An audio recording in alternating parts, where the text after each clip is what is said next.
This video is brought to you by patreon.com/worsttake. Get access to exclusive live streams and Discord servers, on-screen shoutouts, and early access to some videos when you join now. Help make sure that we can continue to make content like this by supporting the Patreon. Links are in the description down below.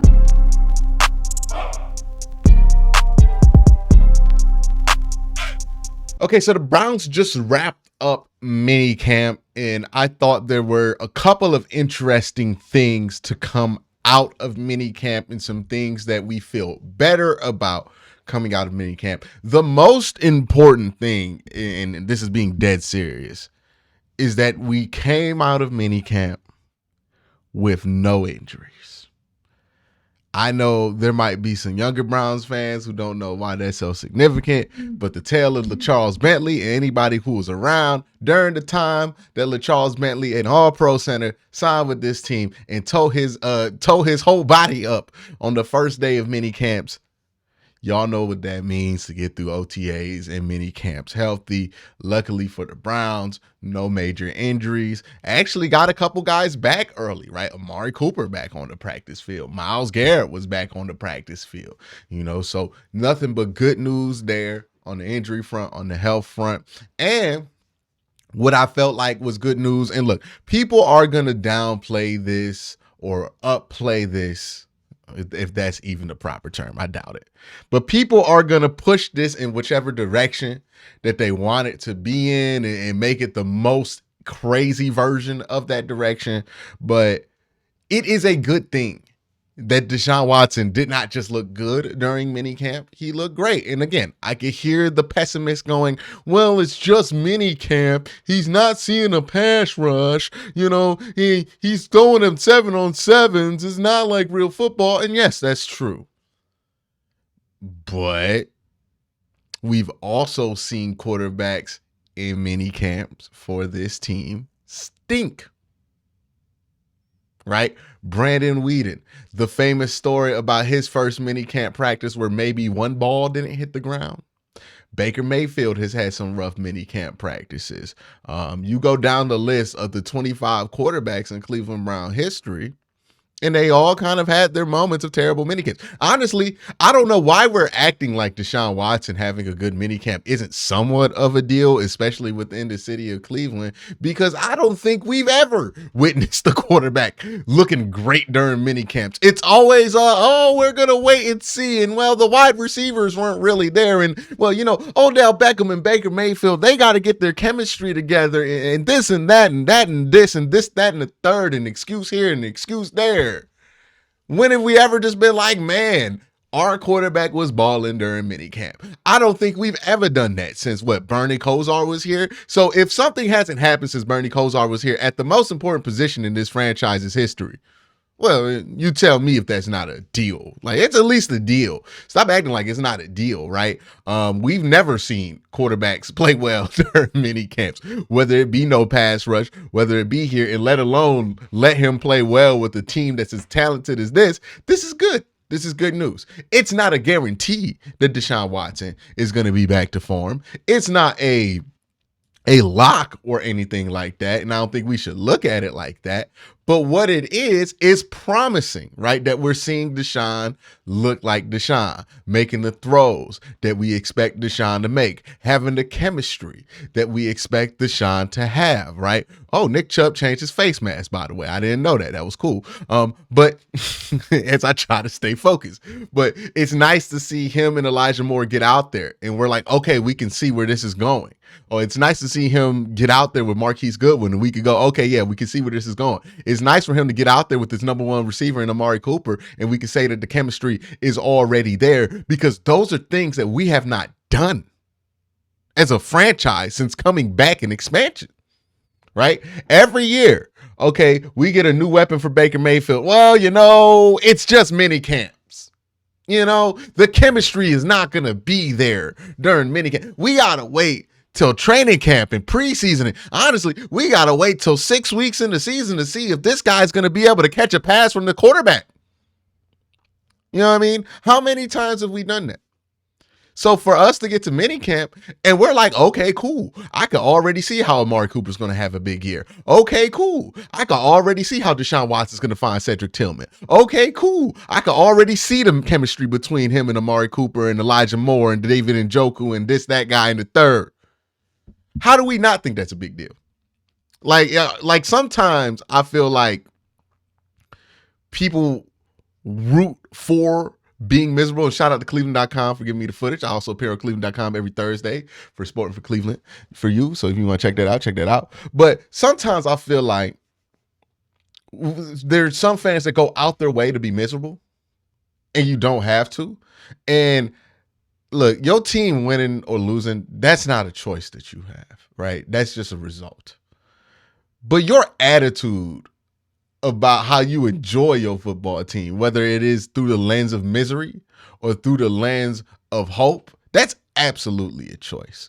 And I do feel like some people choose to be miserable. And I think this whole like Deshaun Watson being good in minicamp is a good litmus test for anybody. And if you don't like that, you feel like you're being miserable or being called out as being miserable, then do something about it. But that's the litmus test, right? If you hear Deshaun Watson's playing well in minicamps and your first thought as a Browns fan is, well, you know, it's not a big deal. Like, what are you talking about? What are you talking about? When was the last time we thought a quarterback looked good in minicamps? We never was like, hey, Cody Kessler's killing it. Deshaun Kaiser's killing it in minicamps. You know, we wasn't like Brock Osweiler. Remember when he was here for like 2 seconds? He's killing it. We've never done that. We have not seen the minicamp quarterback killer ever, okay? Like, let alone the regular season quarterback killer. We have not seen any incarnations of these things in Cleveland. So to act like, oh, Deshaun Watson having one drop ball and having an excellent minicamp is not a big deal. Come on, man. Like, who are you fooling there? I thought another person who had a pretty good mini camp was Donovan Peoples-Jones. And some of y'all think I'm low on Donovan Peoples-Jones. Some of y'all think I'm high on Donovan Peoples-Jones. I think I'm pretty like, you know, I think he is what he is, but if he plays like he did in minicamp and he has these steps to his games, my biggest issue with him is how long it takes him to get out of his break sometimes, and that kind of ruins some timing elements.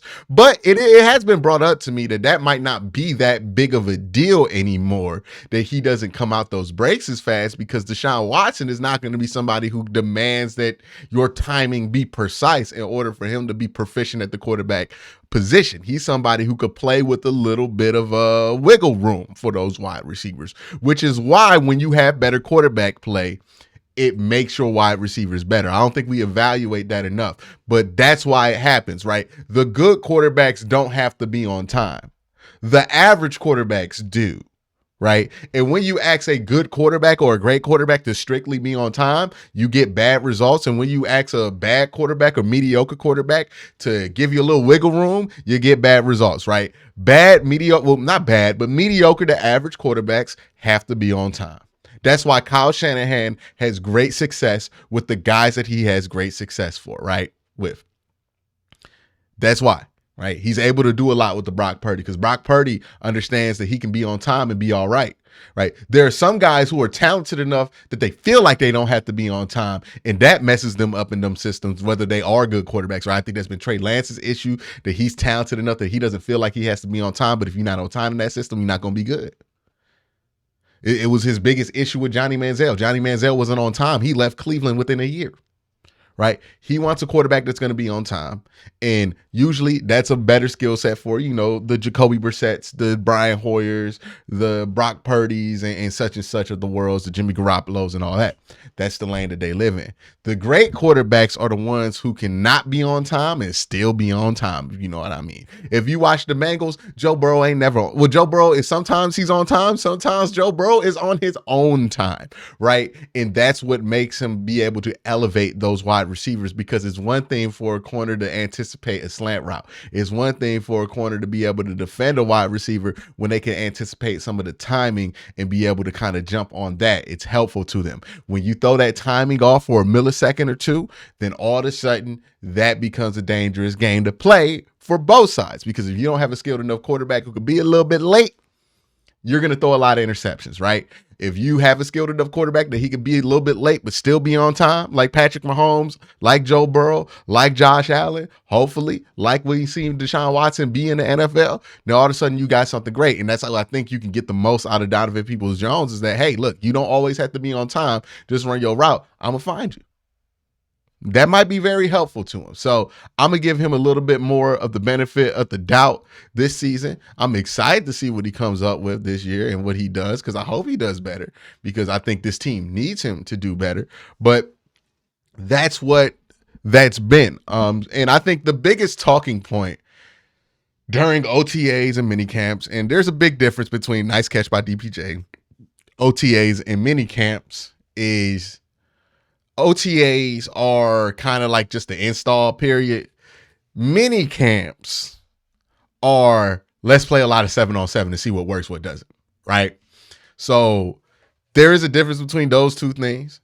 I think there's also a difference between looking good in OTAs and looking good in mini camps, and we've seen Deshaun Watson look good in both. And I do think it's a little bit of a deal. It's not the biggest deal in the world. You don't need to give Deshaun Watson a Hall of Fame plaque for this, but it is a deal. It's not a non-deal that Deshaun Watson looked good in minicamp, because again, tell me the quarterbacks you've seen look good in minicamp in the Cleveland Browns uniform. Not a big list. Not a big list. Not a large list at all. So I do think that's a big deal. The wide receivers were another huge talking point of this season. Well, not this season, but this mini camp. And I think deservedly so, with DeAndre Hopkins being out there, with the upgrade being available. A lot of people asking themselves, should the Browns add DeAndre Hopkins? And there's two sides to this argument, and I understand both of them. On one side to this argument, there are the people who think, hey, we got Donovan Peoples-Jones, we got Elijah Moore, we got Amari Cooper. We're going to try to fit in David Njoku. We're going to try to fit in Jordan Atkins. We're going to try to fit in Marquise Goodwin. We're going to try to fit in David Bell. We're going to try to fit in some Nick Chubb receptions. We're going to try to fit in some Cedric Tillman. Like, how many guys can we have in this room that we're going to try to fill in? We're full. Or we're good enough at the position. And adding a guy who's going to get a significant target yield in DeAndre Hopkins might not be worth the money that you have to pay and the sacrifices that you might make to a developing talent like a Donovan Peoples-Jones, a Cedric Tillman, or that guy in the third, whichever guy you want to point to that's going to suffer, quote unquote, because DeAndre Hopkins. And there's also like the other variables. It depends on how high you are on DPJ versus how high you are on DeAndre Hopkins. Do you think he's closer to his prime, away from his prime? Do you still think he's useful? This, that, all those things kind of get included into that argument for the we're good on the DeAndre Hopkins side. On the other side of this argument is, yeah, I understand we feel like we have a good wide receiving room right now, but this is the NFL. And one of the things that the NFL has showed us is that attrition matters when it comes to wide receivers. And if you don't think I'm telling the truth there, and I do think there's a lot of truth to this, look at the 2021, that was the Super Bowl LA Rams, right? At one point, they had Cooper Kupp. They had who else was on that team? Robert Woods. They had a bunch of wide receivers. I remember when Odell signed with the Rams, a lot of people were wondering, like, hey, is Odell going to be running fourth string on this team with all of those wide receivers that the LA Rams have? And then we get to the playoffs, and all of a sudden, Odell Beckham is the second string wide receiver. He goes down in the Super Bowl, and we're talking about this LA Rams team that we thought was full of wide receivers. All of a sudden, down to like Tutu Atwell and Cooper Kupp. They looked like they needed some help. Right?